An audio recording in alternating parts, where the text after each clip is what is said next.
안녕하세요, 혹연인입니다. 오늘은 주식을 선택함에 있어서 어떤 부분을 고려하고 선택을 해야 되는지 한번 알아볼 텐데요. 오늘 상한가가 나온 크루셜텍이라는 종목을 가지고 한번 이야기를 해보도록 하겠습니다. 자, 오늘 1월 18일 12시 53분 현재 크루셜텍이라는 종목, 한 종목만 지금 상한가에 있네요. 보시면 지금 혼자서 상한가에 있죠. 그리고 수량도 상당히 많이 있는 상황이고요. 자, 이 종목이 오늘 왜 올랐는지 한번 보겠습니다. 자, 먼저 크루셜텍의 재무부터 한번 볼게요. 재무가 그냥 아름답네요. 그죠? 장난 아닌 상황입니다. 보면은 지금 매출액도 계속 줄어들고 있고요. 매출액 갈수록 줄어들고 있고, 영업이익도 당연히 줄어들고 있고, 당기순이익은 줄어들고 있지만 여전히 안 좋고요. 영업이익률도 여전히 좋지 않고, 여러가지 상황입니다. 그리고 BPS가 좀 특이하게도 1950원까지 나오네요. 그리고 전분기도 1717원까지 나옵니다. 일단 이 상황을 보면 주가보다는 BPS 청산가치가 더 높은 걸 볼 수 있죠. BPS보다는 주가가 더 낮아서 청산가치, 그러니까 주당 청산가치가 더 높은 것을 알 수 있습니다. 이렇게 되면은 바로 파산이나 이런 걸 신청을 했을 때 한 주당 돌려받는 금액이 1700원으로 주가보다는 더 낮다는 이야기예요. 이런 부분은 긍정이긴 하지만, 자, 차트를 한번 가보면 나쁘지 않죠. 차트를 한번 가보면 나쁘지 않은 상황입니다. 차트를 한번 가보면 이 구간에서 반등을 많이 해주고 이렇게 상승 탄력을 받아가겠다는 내용으로 나오는 것 같은데, 글쎄요, 아직까지는 잘 모르겠는데 뒤로 한번 돌려볼게요.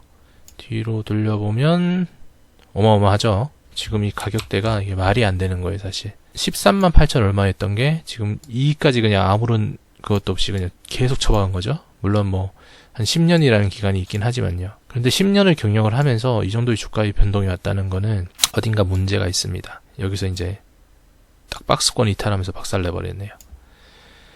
그 내용인즉 이 회사가 동사는 바이오 트랙패드, 옵티컬 트랙패드 등을 공급하고 있으며 이 중에서 바이오 트랙패드가 가장 중요한 상품으로 사업을 영위하고 있음. 바이오 트랙패드, 결국은 지문인식이라는 얘기인데요. 지문인식이라 일단 좋습니다. 그런데 최근에 나온 뉴스를 보면, 오늘자 뉴스죠. 크루셜텍, 코로나 자가격리 원격치료 최적화, 생체인식 기반 사물 인터넷 기업 크루셜텍은 흡입형 약물 투여기 에어로마를 했다, 이렇게 되어 있는데 사실 산업의 연관성이 전혀 없죠. 휴대폰 지문 센서 기업이 갑자기 흡입형 약물 투여기기를 한다라. 손흥민이 은퇴 후에 피겨스케이팅을 한다는 얘기랑 똑같습니다. 전혀 불가능한 얘기죠. 왜 이럴까요? 왜 그럴까요? 본연의 사업에서 경쟁력이 엄청 낮아졌기 때문이에요. 내용 보시면 알겠죠? 뉴스 내용이 바로 나옵니다. 스마트폰 지문인식 모듈사인 크루셜텍이 4년 연속 순영업 손실을 신고해 관리 종목 위기에 처한다. 중국 업체들과의 경쟁에서 밀리고 신사업 진출과 재무구조 노력이 실패한 결과다. 주력 사업에서 실패했기 때문이에요. 주력 사업에서 실패한 기업들은 항상 제가 말씀을 드리지만 바이오나 제약 쪽으로 정관 변경을 통해서 신사업을 구축을 합니다. 제가 셀트리온 설명드리면서 말씀을 드렸죠. 바이오 같은 경우에는 그 임상이나 이런 부분도 되게 결과치가 늦게 나올 뿐더러 결과치에 대해서 판단할 수 있는 기준 자체가 모호해요. 애널리스트들이 재무제표까지는 볼 수는 있어도 임상 결과에 대한 거는 너무 전문적인 지식이 필요하기 때문에 잘 이해를 못하는 경우가 많거든요. 그래서 바이오나 제약 쪽은 약사 출신의 애널리스트들이 들어가긴 하지만 실질적으로 의학 쪽은 전문 지식이 너무 광범위하기 때문에 특정한 그런 진짜 자기 세부 전공이 아닌 다음에 바이오 제약 쪽은 판단하기 힘듭니다. 그런데 하물며 이런 크루셜텍이라는 휴대폰 회사가 갑자기 의료 진단기기를 간다는 거는 조금 말이 안 되죠. 왜냐면 기존의 의료 진단기기나 흡입기를 하고 있던 회사들도 있었을 테니까요. 걔들도 놀지 않았을 거잖아요. 그죠? 자, 그리고 조금 더 본다고 치면 이 회사를 또 멀리해야 될 부분이 뭐냐면 바로 이 관리 종목. 회사를 멀리해야 될 거는 관리 종목이에요. 결산 시점 혹은 상장 폐지 사유 발생, 이렇게 되어 있죠. 주린이들은 크게 어렵게 생각할 필요 없습니다.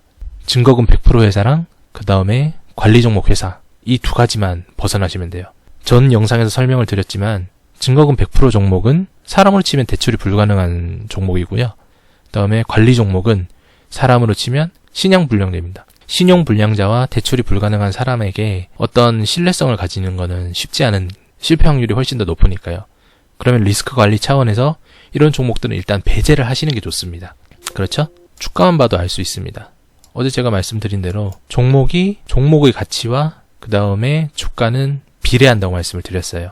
종목의 가치가 쓸모가 없을수록 다이소보다 낮은 가격으로 떨어지는 거고, 종목의 가치가 높을수록 삼성전자가 액면 분할하기 전에 260만원 이렇게 했던 것처럼 상당히 한 주당 가치가 높아지게 됩니다. 그런데 지금 보시면 1495원이죠. 1495원. 이거 어린애들도 과자 하나 안 먹으면 살 수 있는 종목이기 때문에 너도 나도 모든 사람들이 들어올 수 있어서 수급은 들어오기 좋습니다. 그럼 주가의 변동성은 상당히 커지겠죠. 그런데 종목의 변동성이 커진다는 것은 그 종목이 정상이 아니라는 얘기라고 제가 말씀을 드렸습니다. 조금 더 볼게요. 왜 이렇게 등락이 심하느냐, 뭔가 이유가 있겠죠. 그러면 우리는 전자공시를 한번 찾아보면 됩니다. 이렇게 보면은 특이한 이름이 있습니다. 얼머스 신기술 투자. 자, 내용을 볼게요. 내용을 보면 얼머스 인베스트 투자조합 이렇게 있고요. 그 다음에 전환선체 인수 단순 투자 이렇게 되어 있습니다. 그죠? 일단은 자본금이 67억인 회사에서, 자, 이렇게 보면 얘들은 취득 처분 단가가 1013원이죠. 그죠? 계산 한번 해보면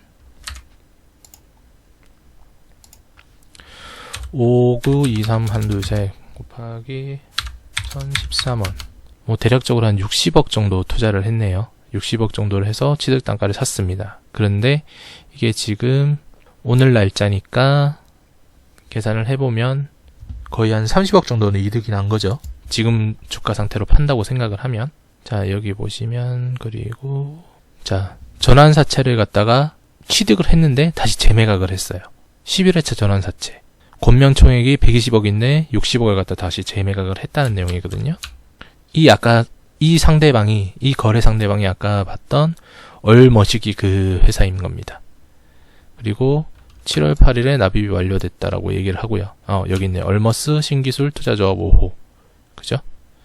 그리고 전환가액은 1013원. 그러면 전환가액의 행사 기간이 언제쯤인지부터 다시 한번 봐야 되겠죠? 11회차 전환가액의 조정. 눌러서 나오는 거 보면 뭐 어마어마하죠? 정신이 없어요. 리픽싱도 상당히 많이 됐습니다. 리픽싱. 전환가액이 결국에는 여기서부터 시작돼서 쭉쭉쭉쭉 빠졌다는 내용이죠. 그죠? 그리고 조정 후 저작가액, 최저 조정 한도도 1,000원이었지만 지금 결국은 1,073원에서 이제 끝난 거고요. 그죠? 다시 보면 전환가액에 대해서 재매각을 했으니까, 자, 이거는 11회차입니다. 11회차. 아까 말씀드렸던 11회차. 자, 다른 건 보실 필요 없고요. 전환 청구 기간 보이시죠?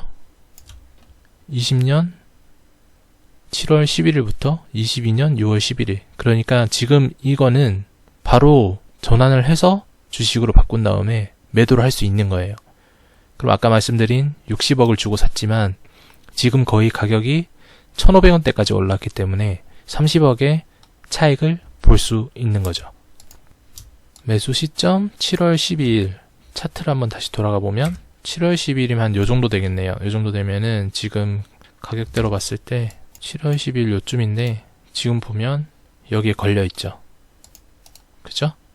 그러면 사자마자 매각을 하면 얼마 못 먹잖아요. 그래서 이렇게 횡보를 시킨 다음에 다시 올리는 거예요. 다시 올려서 팔아먹겠죠. 왜냐면 지금 팔아도 상관은 사실 없어요. 이 사람들은 전환가가 1,075원이니까 지금 팔아도 상한가에 팔아도 끝인 거예요. 그런데 여기서 한번 안 팔았으니까 최소한 여기 구간 이상은 간다고 보겠죠. 근데 이게 도박입니다. 사실 여기서 다 팔았을 수도 있어요. 그건 아무도 모르는 거니까요, 사실. 왜냐면 아까 인수호가가 깔려있던 게 얼마 안 돼요. 오늘 거래량이 터진 것도 얼마 안 되고요. 걔들이 총 인수한 게 500, 아까 그 친구들이 총 인수를 했던 금액이, 총 인수를 했던 주식이 590만 주인데 여기 보시면 240만 주밖에 안 깔려있죠. 그리고 거래량 터진 거는 73만 주밖에 안 돼요. 다시 차트로 돌아가 보면 매수 시점이 여기였잖아요. 매수 시점이 여기였는데 거래량 여기 거 다 터진 거 크게 해봤자 아마도 정리는 크게 많이 못했을 겁니다. 왜냐면 여기 가격대가 이 구간의 가격대가 상당히 떨어져 있을 때니까요. 그러니까 여기서는 청산을 아마 안 했을 것 같고 조금씩 여기서 여기서 물량들을 모았겠죠. 모은 다음에 쌓아두고 가격을 올려서 여기서도 조금 더 모으고 이제 이쯤에서부터 시작을 하려고 하는 겁니다. 이제 상한가 띄우고 뭔가를 더 터트린 다음에 올리면서 아까 말씀드렸던 590만 주를 청산을 하겠죠. 그래야만 차익이 어마어마하게 크니까요. 60억 들어왔으니까 최소한 60억 정도는 가지고 가려고 할 겁니다. 뭐 대략적으로 그 정도는 계산을 할 거예요. 여기가 왜 그렇게 되느냐? 이게 1번 포인트라고 생각을 할게요. 지금 코로나 흡입기가 갑자기 나왔잖아요. 크루시얼텍과 전혀 상관이 없는 코로나 흡입기가 나왔으면 이거는 여기서부터 시작한다고 생각을 하시면 됩니다. 시장에 관심을 끌어야 되니까요. 그래서 지금 들어가시는 분들은 사실 투자가 아니라 투기하신다고 보시면 돼요. 이 회사의 가치가 아니라 세력들이 생각하는, 그리고 투자조합이 생각하는 그런 걔들이 차익을 볼 때 같이 먹고 들어온다는 생각으로 가는 거죠. 영화 작전에서 보시면 박용화가 쓰는 스타일이 이런 스타일인 겁니다. 아시겠죠? 그래서 이런 종목들은 조심하시는 게 좋습니다. 조린이 분들은 이런 걸 멀리 하시는 게 좋아요. 이런 종목들이 하루에도 몇 개씩 나오고 그 다음에 한 달 기준으로 수십 개씩 나올 수 있지만 제가 아까 말씀드린 대로 첫 번째는 증거금 100% 관리 정보 피하시는 게 좋고요. 두 번째는 본인이 사업과 전혀 상관없는 사업을 시작하는 회사, 특히나 바이오 제약을 정관에 넣는 회사 피하시는 게 좋고요. 세 번째는 재무 구조가 상당히 안 좋은 회사들은 피하시는 게 좋습니다. 이거 세 가지만 일단 지키셔도 리스크는 많이 줄이실 수 있을 겁니다. 그러면 다음 시간에 2편으로 다시 뵙겠습니다. 감사합니다.